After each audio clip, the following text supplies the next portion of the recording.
Welcome to NMS. This is part 3 of do you have some sort of thyroid condition? Okay, we're going to look at alternative medications, but also alternative treatments as well as lifestyle treatments, okay, and lifestyle changes that can actually help your thyroid gland.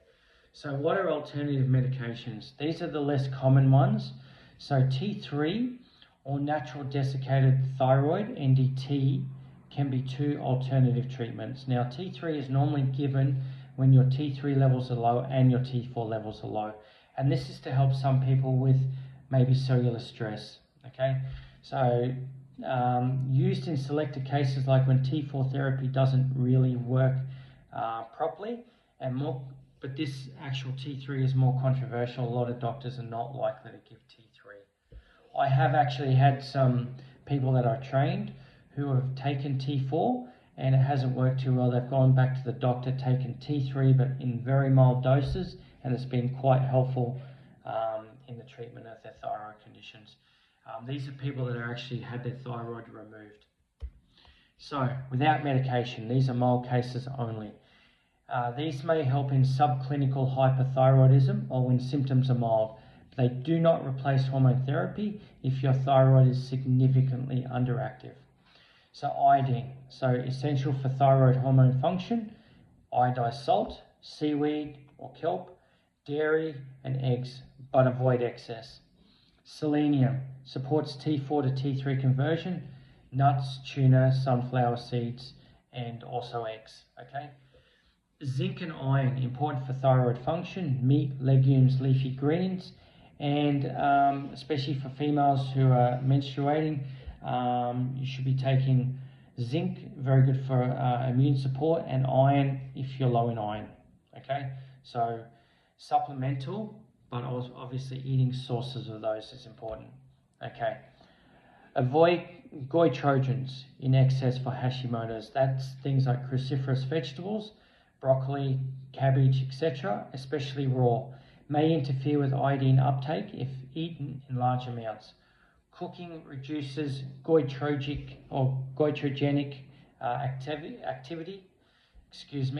So cooking your vegetables is important. A lot of people like to have raw vegetables. That can actually have an effect on your iodine levels and create some sort of Hashimoto's or worsen your Hashimoto's condition. Reduce stress and support adrenals. So chronic stress increases cortisol, which can lower some of your hormone levels, and this may blunt your thyroid function. Practices like meditation, yoga, and adequate sleep help balance the HPA-thyroid axis, okay? So, you know, and obviously exercise is also very good for reducing stress levels, okay? Exercise moderately, supports metabolism, mood, and hormone balance. Avoid overtraining, which can obviously worsen thyroid suppression. Treat gut issues. So Hashimoto's and hypothyroidism are linked to gut health and autoimmunity. Consider checking for gluten sensitivity, SIBO, or leaky gut if symptomatic. Now, many years ago when I had problems, I actually got rid of oatmeal and rolled oats from my diet, and I found that quite beneficial for me. Moderate to severe hypothyroidism needs medication to prevent complications like goiter growth, infertility, heart disease, myxedema, which is a life-threatening condition. That's when your T4 is very low, and it can affect your heart rate and, you know, can actually lead to, you know, your heart potentially stopping. So heart failure. So you've got to be really careful with myxedema. Natural and lifestyle support cannot fully replace thyroid hormones if the gland isn't producing enough. So if you're looking at alternative medications or alternative treatments, make sure that you're doing it, but do that. If you still need T4 or T3, take those as well, okay? Should you try non-medical approaches first? Only if TSH is less than 10. 4.5 to 10 is obviously sort of an important range where you can still treat it. Above 10, no, definitely you start needing some sort of T4.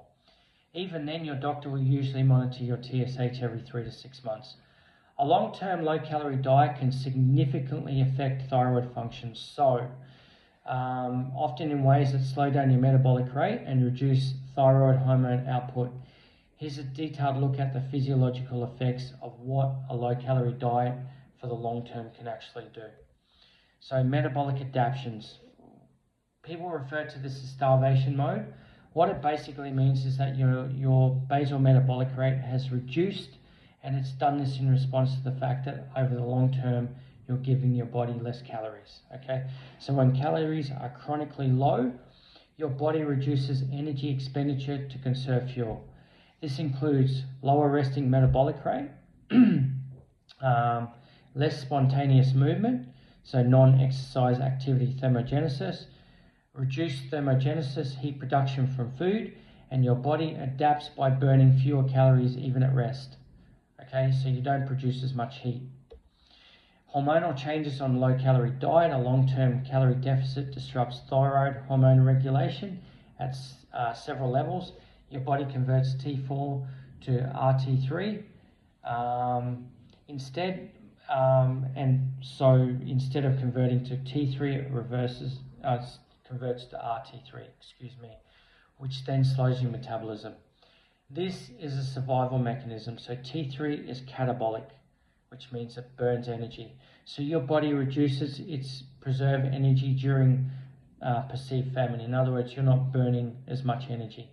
Okay, so if you're trying to lose weight and you've got a very low calorie diet, over the long term that can lead to reduced weight loss, if not stagnant weight loss. In other words, you're not losing it. Okay, so what are the signs and symptoms of thyroid and metabolic suppression?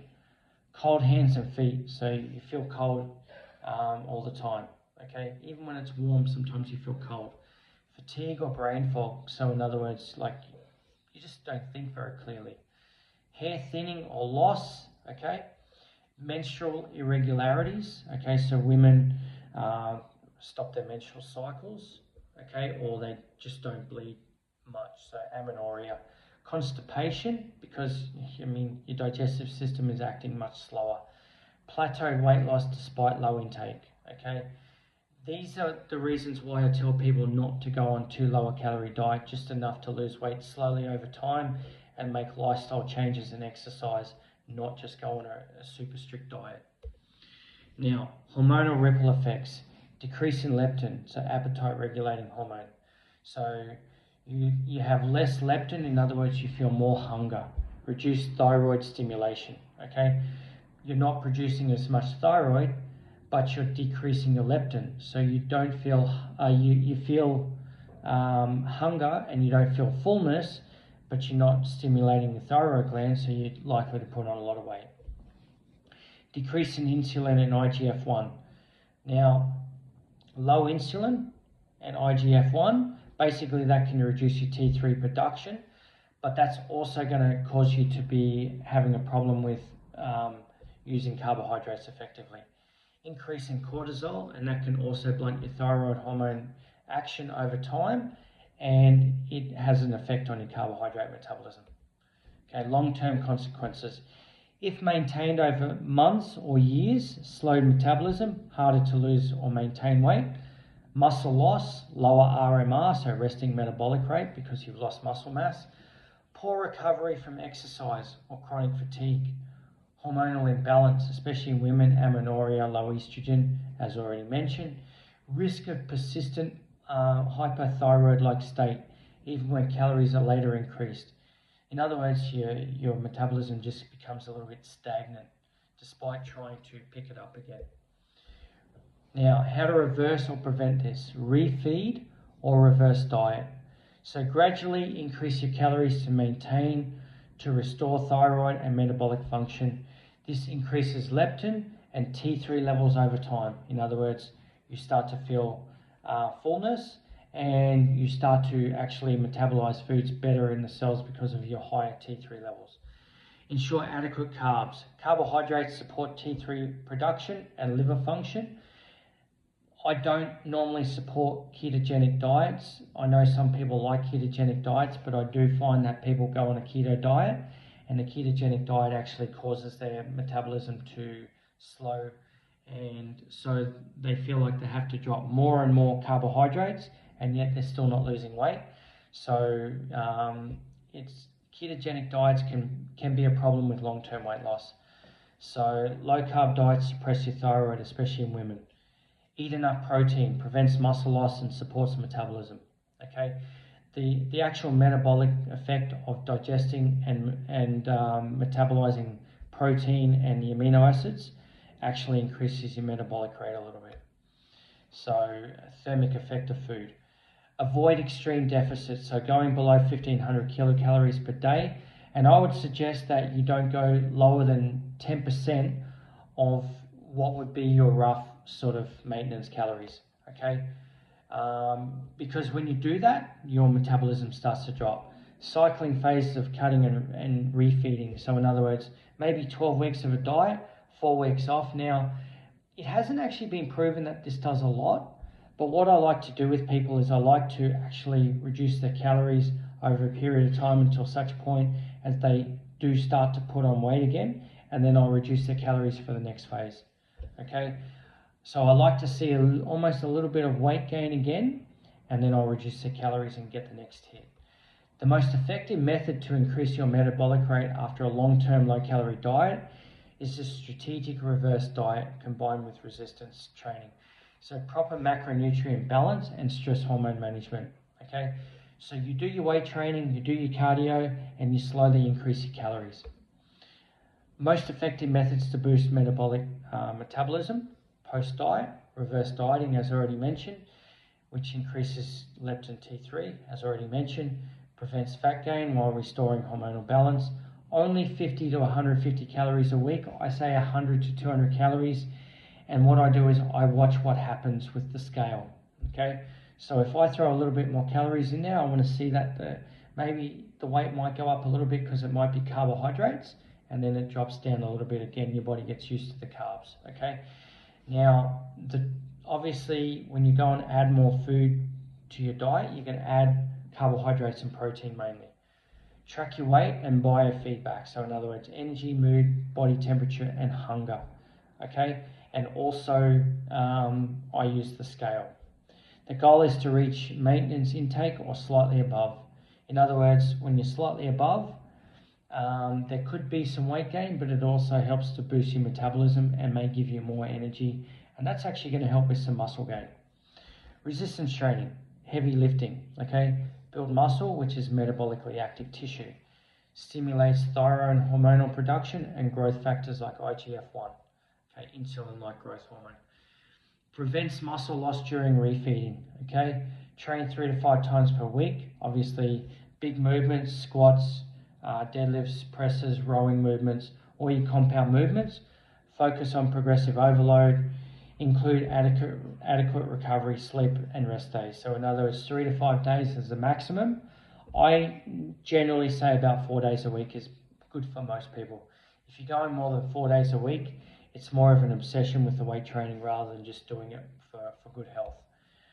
Eat enough protein, as already mentioned, preserves and builds muscle, has a high thermic effect, as already mentioned, supports thyroid hormone synthesis, tyrosine, and aim for 1.6 to 2.2 grams per kilogram body weight.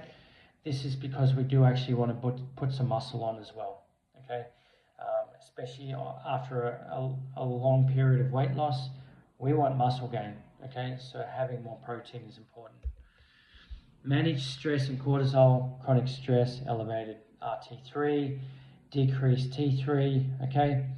Cortisol also promotes muscle breakdown and fat storage, so reducing your stress levels. Prioritize 7 to 9 hours of sleep, also reduces your stress levels. Limit intense cardio, replace with walks, yoga, and breathing work. Intense cardio can put a lot of stress on the system, and when you combine that with weight training, can have a big effect on the body. Take rest days and track mood and sleep performance. In other words, if you feel like you're actually overdoing it, have rest days, because look, we're trying to bring good health back. We're not just trying to, change obviously a period of long calorie deficit with now being obsessed with weight training, okay? Restore carbohydrate intake. Now, carbs stimulate leptin, insulin, both of which support thyroid conversion from T4 to T3, okay? So carbs are actually very good for the body. I know a lot of people say carbohydrates cause fat storage. No, excess calories cause fat storage, okay? So exercise and moderate carbohydrates can actually be very beneficial for the body. Fuel workouts promote hormonal recovery. Slowly reintroduce them. I generally, when I'm trying to get someone's metabolism faster, I set their protein targets and then I slowly increase their carbohydrate in their diet. Focus on whole foods, so sweet potatoes, rice, oats. I don't like oats. As mentioned, I found oats were actually very bad for digestive health, okay? But that doesn't mean that everyone has a problem with oats. I just didn't find them very useful, okay? Fruit is very good. Potatoes, sweet potatoes, as already mentioned. That's pretty much the end of this series on thyroid. Do you have a thyroid problem? If you've got any questions, guys, on anything I've asked in the 3 videos that I've put together, by all means ask away. And what I'll do is I'll leave them available on my YouTube page, and I'm going to cut them down and I'm going to put them into shorter form videos, okay? Share the videos around if you feel like there's people that are going to benefit from these. Thanks for listening, guys. Please subscribe to my page. I'm going to do a lot more useful information in the future, a lot more videos, and educate people on a lot of different things that I think people are getting a poor education on from the mainstream sort of health and influences. Thanks for listening, guys, and I hope you got something from this.